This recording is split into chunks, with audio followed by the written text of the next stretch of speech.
স্বাগত দীপ্ত সংবাদে। আপনাদের সঙ্গে আছি আমি সাদিক হাসান ইমন।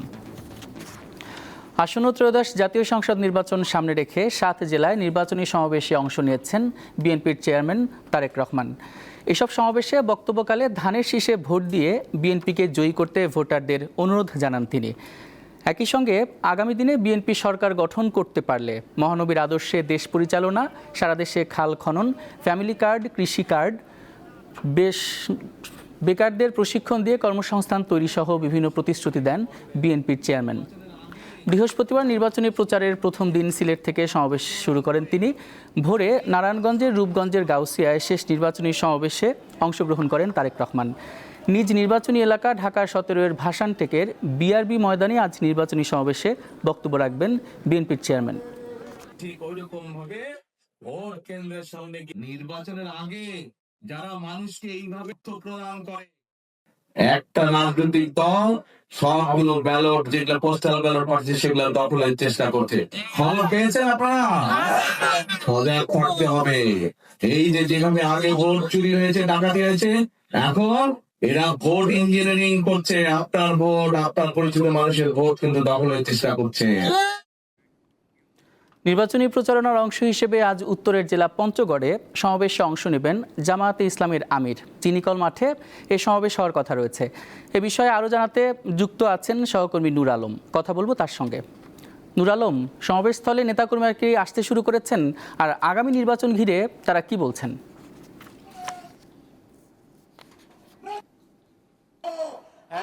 যে নির্বাচনী যে প্রচারণার যে আমেজ, সেটা কিন্তু এই যে পঞ্চগড়ের যে 1 আসন, এখানের মধ্য দিয়ে কিন্তু 10 দলীয় জোটের যে নির্বাচনী প্রচারণা, এর মধ্যে পঞ্চগড়ের যে 1 আসন আটোয়ারি, তেঁতুলিয়া এবং পঞ্চগড় সদরের মধ্য দিয়ে কিন্তু আসলে 10 দলীয় যে জোট রয়েছে জামাত ইসলামের সাথে, যে 10 সেইটার মধ্য দিয়ে কিন্তু আজকের এই জেলা পর্যায়ে নির্বাচনী প্রচারণা শুরু হবে। এর আগে গতকালকে আমরা যেটা দেখেছি যে ঢাকার একটি আসনে, অর্থাৎ ঢাকা 15 আসনে জামায়াতের আমির ডাক্তার শফিকুর রহমান তার যে নির্বাচনী আসন রয়েছে সেখানে দিয়ে কিন্তু আসলে তার নির্বাচনী প্রচারণা শুরু করেছিল। এর মধ্যে যে রংপুরের যে চিনিকল মাঠ রয়েছে, সেই চিনিকল মাঠ বেলা 11টায় এখানে উপস্থিত হবেন জামায়াতের আমির ডাক্তার শফিকুর রহমান এবং যে নেতাকর্মী রয়েছে তাদেরকে যে নির্বাচনী যে এখান দিয়েই কিন্তু আসলে বিভিন্ন যে কিভাবে তারা জনগণের কাছে যাবেন এবং তাদের যে নির্বাচনী যে এজেন্ডা তারা কিভাবে পৌঁছে দিবেন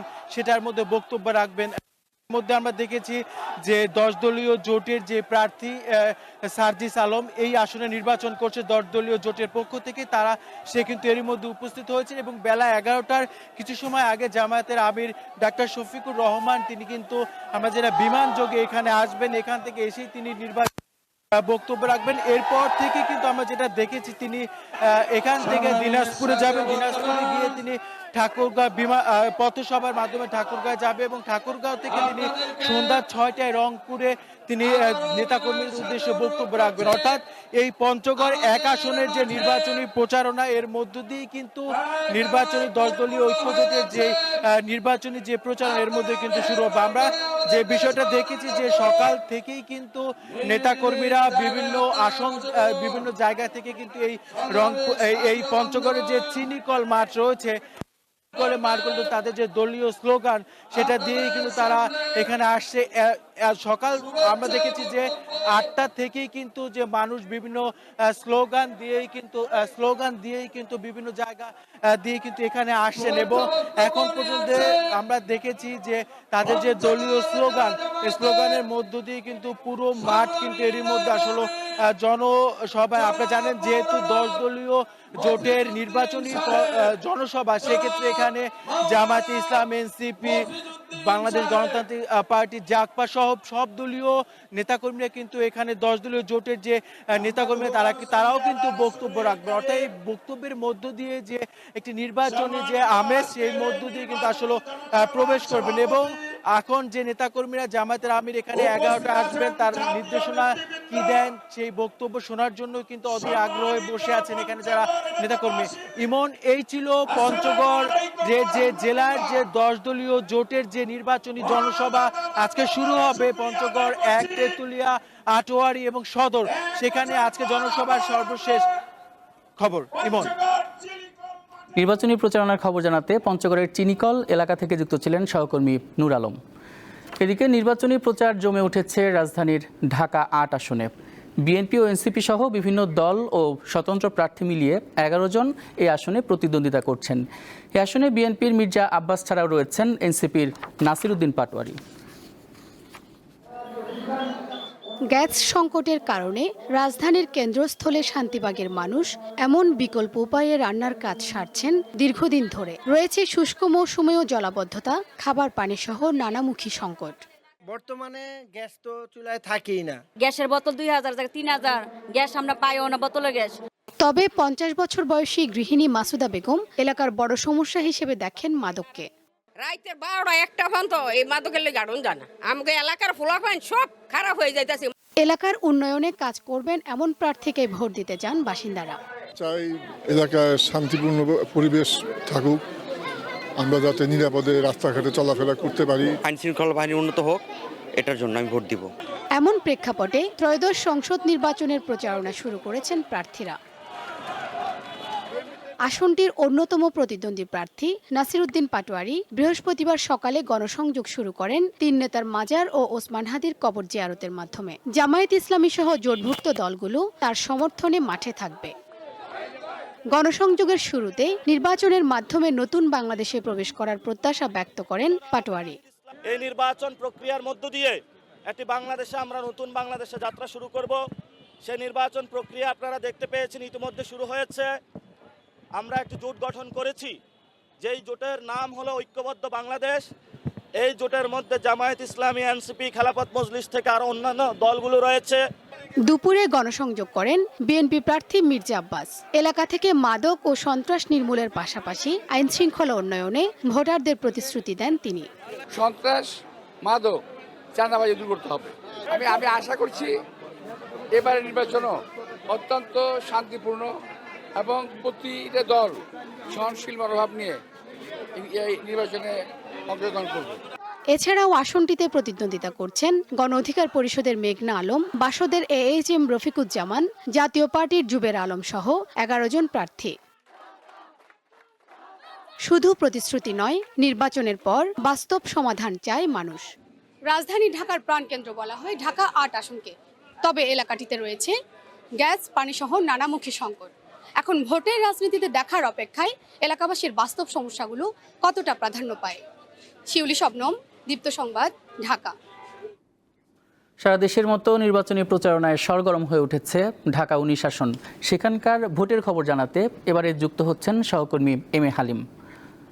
হালিম, প্রচারণার প্রথম দিন তো পার হলো, এখন পর্যন্ত পরিবেশ কেমন দেখছেন আর প্রতিদ্বন্দ্বী প্রার্থীরা কি বলছেন? হ্যাঁ ইমন, আপনি যেমনটি বলছিলেন, গতকালকে কিন্তু এই ঢাকা ১৯-এর যে প্রচারণা সেটি শুরু হয়েছে। আপনি জানেন সারা দেশে নেই, তো সাভারের যেটি ৩ নং ওয়ার্ড যেটি একটি এলাকা, সেখানে কিন্তু বিএনপির পক্ষ থেকে সেখানে প্রচারণা শুরু হয়েছে এবং তারপরে আমরা দেখতে পেয়েছি যিনি এনসিপির যিনি প্রার্থী তিনি কিন্তু গতকালকে জাতীয় স্মৃতিসৌধে শ্রদ্ধা নিবেদনের মাধ্যমে তাদের প্রচারণা শুরু করেছে। তো আজকে সকালবেলা যেমনটি আমরা দেখতে পেয়েছি যে বিএনপির মনোনীত যে প্রার্থী রয়েছে তার পক্ষে কিন্তু এখানে দেখতে পেয়েছি যারা তাদের নেতাকর্মীরা রয়েছে তারা কিন্তু সকাল থেকে কিন্তু এই প্রচারণা শুরু করেছে এবং বেলা বাড়ার সাথে সাথে এখানে কিন্তু অন্যান্য যারা প্রার্থী রয়েছে তারাও কিন্তু প্রচারণায় নামবেন। এবং একটি বিষয় আপনাকে জানিয়ে রাখি, ঢাকা ১৯-এ কিন্তু ভোটার সংখ্যা প্রায় ৭.৫ লক্ষ এবং তার মধ্যে অর্ধেক নারী, প্রায় অর্ধেক পুরুষ এবং এর মধ্যে তৃতীয় শ্রেণীর যে একজন প্রার্থী ১৩ জন ভোটার রয়েছে। এবং এখানে যে বিষয়টি সেটি হচ্ছে যে এখানে যে আমরা এতদিন যিনি দেখতে পেয়েছিলাম যে জামায়াত ইসলামীর পক্ষ থেকে যিনি ছিলেন তিনি কিন্তু প্রচারণা উঠোন বৈঠক থেকে শুরু করে সবই তিনি করছিলেন, কিন্তু জামায়াত ইসলামীর সাথে যে এনসিপির যে একটি ঐক্য হয়েছে সেই ঐক্যের কারণে কিন্তু তিনি এই আসন থেকে প্রত্যাহার করেছেন। সেই মূলত এখানে এনসিপির যিনি প্রার্থী রয়েছেন তিনি কিন্তু এই বিএনপি মনোনীত প্রার্থীর সাথে কিন্তু মূলত প্রতিদ্বন্দ্বিতা হবে। সব মিলে এই আসনে আমরা যেমনটি এ পর্যন্ত দেখতে পেয়েছি প্রার্থিতা প্রত্যাহারের পরে কিন্তু এখানে ৮ জন এখানে প্রতিদ্বন্দ্বিতা করবে। তো শিল্প অধ্যুষিত এলাকা, এই এলাকায় এখানে বিশাল একটি ভোট, সেখানে কিন্তু এই যে প্রতিদ্বন্দ্বিতা সেটি কিন্তু আমরা যেমনটি এই বলেছি একটু আগে এনসিপি এবং বিএনপির মধ্যে। তো এই ছিল আমার কাছে সর্বশেষ। ধন্যবাদ। ঢাকা 19 আসনের নির্বাচনী প্রচারণার খবর জানাতে যুক্ত ছিলেন সহকর্মী এম এ হালিম। ত্রয়োদশ জাতীয় সংসদ নির্বাচন উপলক্ষে ভোটের আগের দিন 11 ফেব্রুয়ারি সাধারণ ছুটি থাকবে বলে জানিয়েছেন প্রধান উপদেষ্টার প্রেস সচিব শফিকুল আলম। বৃহস্পতিবার রাজধানীর ফরেন সার্ভিস একাডেমিতে সংবাদ সম্মেলনে একথা জানান তিনি। আজকে তো ওই যে আপনাদের জন্য গুড নিউজ, নির্বাচন উপলক্ষে আপনাদের 11 ফেব্রুয়ারি ছুটি এবং আমাদের শ্রমিক ভাই বোনদের জন্য 10 ও 11 ছুটি, মোট 3 দিন ছুটি, 10, 11, 12।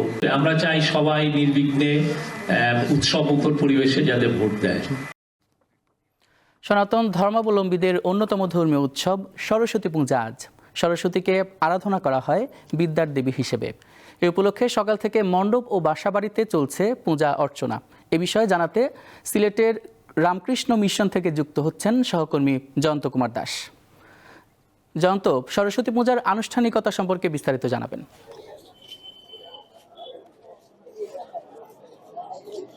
ইমন, ঠিক এই মুহূর্তে আমি আছি সিলেটের রামকৃষ্ণ মিশনে। এখানে কিন্তু ভক্তবৃন্দরা অপেক্ষা করছেন, জড়ো হচ্ছেন। কিছুক্ষণের মধ্যেই অঞ্জলি প্রদান শুরু হবে, যে অঞ্জলির মধ্য দিয়ে তারা বিদ্যার দেবীর আরাধনা করবেন এবং অজ্ঞতা দূর করার জন্যই কিন্তু এই বিদ্যার দেবীর আরাধনা করা হয়। এবং শুধু রামকৃষ্ণ মিশন নয়, সিলেট নগরীতে প্রায় 150টি পূজা মণ্ডপে পূজা অনুষ্ঠিত হচ্ছে। এবং জানিয়ে রাখতে চাই, সকাল 7টার পর থেকে অঞ্জলি প্রদান শুরু হয়েছে এবং বিভিন্ন পূজা মণ্ডপ এবং বাসাবাড়িতে পূজা অর্চনা চলছে। সকাল থেকে কিন্তু ঘণ্টা, কাসর, শঙ্খ, উলুধ্বনি সুর বেজে উঠেছে বিদ্যার দেবীর আরাধনার এবং সকলেই বিদ্যার দেবীর আরাধনা করছেন অজ্ঞতা দূর করার জন্য। এই মুহূর্তে আমার সাথে যুক্ত আছেন সিলেট মহানগর পূজা উদযাপন পরিষদের সাধারণ সম্পাদক চন্দন দাস। আপনারা আসলে কি কি আনুষ্ঠানিকতা আজ রয়েছে এবং কেমন হচ্ছে সিলেটে সরস্বতী পূজা? বিদ্যা, জ্ঞান ও শিল্পকলার দেবী সরস্বতী পূজা সারা দেশের মতো সিলেট অন্তত শান্তিপূর্ণভাবে আমরা এখন পর্যন্ত দেখতে পাচ্ছি অনুষ্ঠিত হচ্ছে। আজকে সকালে পুষ্পাঞ্জলি প্রদান করা হচ্ছে, এখন মণ্ডপে মণ্ডপে দেবীর পূজা হচ্ছে, পুষ্পাঞ্জলি হচ্ছে এবং বিকেলে সন্ধ্যায় পুণ্যার্থীরা বিভিন্ন পূজা মণ্ডপে যাবেন। এবং আগামীকাল শনিবার সিলেটের ঐতিহ্য মেনে সিলেটে যতগুলি পূজা হচ্ছে সবগুলি পুজোরীরা এই সিলেট শহরের 4 পয়েন্ট থেকে এই ঐতিহ্য অনুযায়ী, সিলেটের ঐতিহ্য অনুযায়ী শোভাযাত্রা অনুষ্ঠিত, সেই শোভাযাত্রা অনুষ্ঠিত হবে এবং সিলেট পুলিশ কমিশনার সেই শোভাযাত্রা উদ্বোধন করবেন। আমরা আশা করছি শান্তিপূর্ণভাবে পূজা সম্পন্ন হবে। জি, কথা বলছিলাম এই পূজা উদযাপন পরিষদের নেতার সাথে। তিনি বলছিলেন যে সুন্দরভাবে সুশৃঙ্খলভাবে পূজা অনুষ্ঠিত হচ্ছে এবং রামকৃষ্ণ মিশনে কিন্তু ভক্তবৃন্দের ঢল নেমেছে। সবাই নতুন পোশাক পরে কিন্তু তারা পূজা মণ্ডপে এসেছেন এবং তারা দেবীর কাছে প্রার্থনা করছেন যেন দেবী তাদেরকে বিদ্যা দান করেন। এবং এই রামকৃষ্ণ মিশনেই কিন্তু ছোট ছোট বাচ্চা যারা আছে, যারা পড়াশোনা শুরু করবে, তাদেরকে হাতে খড়ি দেওয়া হয়, যেটা পুরো সিলেট থেকে এখানে কিন্তু এটি ব্যতিক্রম। সবকিছু মিলিয়ে সনাতন ধর্মাবলম্বীদের যে অন্যতম ধর্মীয় উৎসব সরস্বতী পূজা, বিদ্যার দেবীর আরাধনা, সেই আরাধনা উৎসব মুখর, আনন্দ মুখর পরিবেশে অনুষ্ঠিত হচ্ছে সিলেটে। এই ছিল আমার কাছে সিলেট রামকৃষ্ণ মিশনের সরস্বতী পূজা অনুষ্ঠিত হওয়ার সবশেষ খবর। সরস্বতী পূজার খবর জানাতে সিলেটের রামকৃষ্ণ মিশন থেকে যুক্ত ছিলেন সহকর্মী জয়ন্ত কুমার দাস।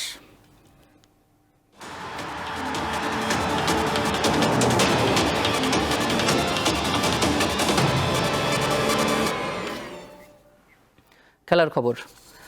আসন্ন টি-20 বিশ্বকাপে খেলছে না বাংলাদেশ। বৃহস্পতিবার খেলোয়াড়দের সঙ্গে আলোচনার পর এই সিদ্ধান্তের কথা জানান যুব ও ক্রীড়া উপদেষ্টা। গণমাধ্যমকে তিনি জানান, এই সিদ্ধান্ত পুরোপুরি সরকারের, এতে সায় দিয়েছে বিসিবিও। বাংলাদেশের এমন সিদ্ধান্তে কপাল খুলেছে স্কটল্যান্ডের। আইসিসি এরই মধ্যে বাংলাদেশের পরিবর্তে স্কটল্যান্ডের নাম দিয়ে খেলার সূচি প্রকাশ করেছে। 2026 আইসিসি টি-20 বিশ্বকাপে অংশ নেওয়ার বিষয়ে চূড়ান্ত সিদ্ধান্ত জানাতে বুধবার বাংলাদেশকে একদিন সময় দেয় ক্রিকেটের সর্বোচ্চ সংস্থা আইসিসি। বারবার চাওয়া সত্ত্বেও ক্রিকেটের সংক্ষিপ্ত ফরম্যাটে বিশ্ব আসরে বাংলাদেশ দলকে শ্রীলঙ্কায় খেলতে দিতে রাজি নয় সংস্থাটি। ফলে বৃহস্পতিবার রাজধানীর এক হোটেলে ক্রিকেটারদের সঙ্গে বৈঠক শেষে নিজেদের অনড় অবস্থানের কথা জানান যুব ও ক্রীড়া উপদেষ্টা। আমাদের যে নিরাপত্তা ঝুঁকি ভারতে খেলার ক্ষেত্রে, সেই নিরাপত্তা ঝুঁকি পরিস্থিতির কোনো পরিবর্তন ঘটে নাই। আমাদের যে নিরাপত্তা ঝুঁকির যে আশঙ্কা তৈরি হয়েছে, এটা কোনো বায়বীয় বিশ্লেষণ বা ধারণা থেকে হয় নাই, এটা একটা সত্যিকারের ঘটনার থেকে হয়েছে। আইসিসি আমাদেরকে যতই বলুক নিরাপত্তা আশঙ্কা নেই, আইসিসি নামে তো আলাদা কোনো দেশ নাই। যেই দেশে আমার একটা প্লেয়ার নিরাপত্তা পায় নাই, এবং যেই দেশে ভারতীয় ক্রিকেট বোর্ড সরকারের একটা এক্সটেন্ডেড পার্ট, তারাই আমার প্লেয়ারকে উগ্রবাদীদের চাপে নিরাপত্তা দিতে ব্যর্থ বা অনীহ হয়েছে। নিরাপত্তার শঙ্কায় বিসিবি ভারতে দল না পাঠানোর সিদ্ধান্ত জানিয়ে দেওয়ার পর বুধবার আইসিসি বোর্ড সভায় ভোটাভুটি হয়। ভোটে বাংলাদেশের জায়গায় টি-20 বিশ্বকাপে বিকল্প দল নেওয়ার সিদ্ধান্ত হয়েছে, যা বাংলাদেশের প্রতি অবিচার বলে মন্তব্য করেন ক্রীড়া উপদেষ্টা। আইসিসি কোনো চেষ্টা করে নাই। আইসিসি আসল যে ইনসিডেন্ট সেটাকে বাদ দিয়ে তার স্ট্যান্ডার্ড যে সিকিউরিটি প্রসিডিউর সেগুলো নিয়ে আলোচনা করেছে। যেখান থেকে গ্রিভান্সটা, সেই ঘটনা নিয়ে আইসিসি কোনো স্ট্যান্ড নেয় নাই ঠিক মতো। এমনকি ভারত সরকারের পক্ষ থেকে যে আমাদের কনভিন্স করানোর চেষ্টা করা যে যেই ঘটনাটা ঘটেছে মুস্তাফিজের ক্ষেত্রে এটা একটা আইসোলেটেড ঘটনা, বা আমরা এটার জন্য সরি, আমরা এই ব্যবস্থা নিচ্ছি, তোমাদের দর্শক, তোমাদের সাংবাদিক, তোমাদের খেলোয়াড়দের জন্য কোনো রকম যোগাযোগের চেষ্টা করে নাই, কোনো রকম কনভিন্স করার চেষ্টা করে নাই। ফলে আমাদের ডিসিশন পরিবর্তন হওয়ার কোনো রকম স্কোপ নাই। গেল বছর ফেব্রুয়ারিতে চ্যাম্পিয়ন্স ট্রফিতে নিরাপত্তাকে অজুহাত দেখিয়ে পাকিস্তানের পরিবর্তে দুবাইতে সবগুলো ম্যাচ খেলে ভারত, যা সব দেশের জন্য প্রযোজ্য বলে জানান বিসিবি সভাপতি। তাছাড়া বাংলাদেশ বিশ্বকাপে না খেললে আইসিসি ক্ষতিগ্রস্ত হবে বলে মনে করেন তিনি। গত বছর ফেব্রুয়ারি মাসে যখন একটা দেশ নিরাপত্তাজনিত কারণে চ্যাম্পিয়ন্স ট্রফি খেলতে যেতে অস্বীকৃতি জানিয়েছিল, তখন সেই দেশের গভর্নমেন্টের পারমিশন নিয়ে আইসিসিকে যখন জানানো হয়েছিল, তখন তাদের জন্য একটা নিউট্রাল ভেন্যুর ব্যবস্থা করেছিল, এবং সেই নিউট্রাল ভেন্যুতে তারা সমস্ত চ্যাম্পিয়ন্স ট্রফি একটা হোটেলে থেকে একটা মাঠে খেলেছিল। ইট ওয়াজ এ প্রিভিলেজ। যেহেতু এটা হাইব্রিড মডেলটাও হয়েছে বিকজ অফ সিকিউরিটি এবং গভর্নমেন্টের অনীহার কারণে, আমরা সেই লাইনেও তাদের আইসিসিকে বলার চেষ্টা করেছি এবং বুঝিয়েছি, কিন্তু তারপরে আমাদের আবেদনকে খারিজ করে দেওয়া হয়েছে। বাংলাদেশ ক্রিকেট নিয়ে আমরা খুব গর্ববোধ করি, কিন্তু ওয়ার্ল্ড ক্রিকেট নিয়ে আমরা সন্দিহান। যেখানে ক্রিকেটের পপুলারিটি কমে যাচ্ছে, বাংলাদেশের মতো একটা ক্রিকেট লাভিং কান্ট্রি যদি মিস করে, আইসিসি বড় একটা মিস করবে। আইসিসির বেঁধে দেওয়ার সময় শেষ হয়েছে বৃহস্পতিবার সন্ধ্যায়। ভারত না যাওয়ার সিদ্ধান্তে অনড় থাকায় বিশ্বকাপে গ্রুপ সি থেকে কাটা পড়েছে বাংলাদেশের নাম। তাদের জায়গায় এখন খেলবে ইউরোপিয়ান দল স্কটল্যান্ড। সূচি অনুযায়ী শান্ত মিরাজদের পরিবর্তে 7 ফেব্রুয়ারি ইডেন গার্ডেন্সে ওয়েস্ট ইন্ডিজের বিপক্ষে টুর্নামেন্টের প্রথম ম্যাচ খেলবে রিচি বেরিংটনের দল। মোহাম্মদ হাসিব, দীপ্ত স্পোর্টস, ঢাকা। আজ পর্দা নামছে বিপিএল এর দ্বাদশ আসরের শিরোপা নির্ধারণী ম্যাচে সন্ধ্যা 6টায় চট্টগ্রাম রয়্যালসের মুখোমুখি হবে রাজশাহী ওয়ারিয়র্স। টুর্নামেন্টের প্রথম কোয়ালিফায়ারে রাজশাহীকে 6 উইকেটে হারিয়ে ফাইনালে উঠে তারা। এর আগে কখনো শিরোপা ঘরে তুলতে পারেনি চট্টগ্রাম। এবার তাদের লক্ষ্য শিরোপা জয়। অন্যদিকে টুর্নামেন্টের শুরু থেকে দারুণ খেলা রাজশাহী ওয়ারিয়র্স দ্বিতীয় কোয়ালিফায়ারে সিলেট টাইটান্সকে হারিয়ে ফাইনাল নিশ্চিত করে।